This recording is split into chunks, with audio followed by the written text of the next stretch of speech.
Anytime. Hi, I'm Faye Jacobs with Bywater Books.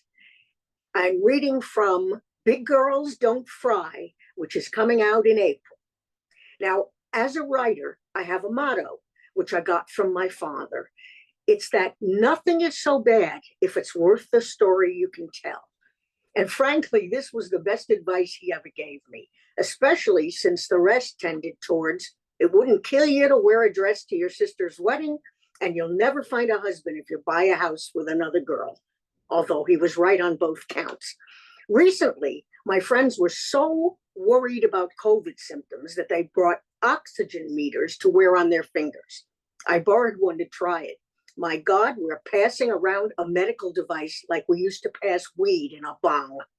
We used to smoke joints, not replace them. But now my wife Bonnie has a brand new knee, and I have a torn rotator cuff in my shoulder.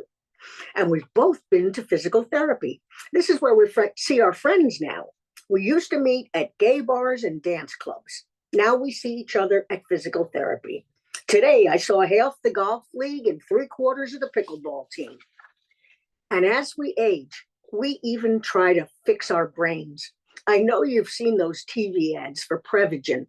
I was thinking about starting on it until I found out that it cost $79.95 a bottle. I figured I didn't need it since I could remember that $79.95 is a lot of money. You know, it's a bitch getting old. But to counter this stuff, we try to stay active.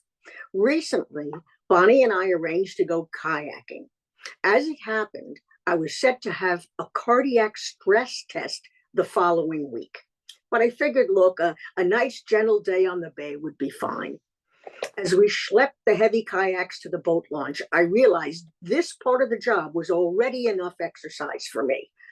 Based on confessions about our skill level, Bonnie's kayak was a sleek racer with a deep seat inside. Mine looked like a floating Tupperware container.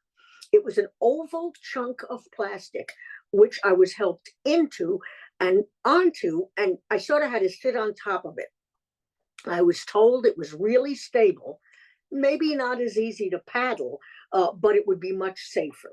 Really? Bonnie's boat slid down the ramp and she was already way ahead of me as I scooched my boat off the concrete. At this point, I started moving forward. Yes, paddling this floating food container was not easy, but I soon fell into a decent rhythm, enjoying the ride. We paddled for a while and I sang happy show tunes like Hello Dolly, and I was doing really okay.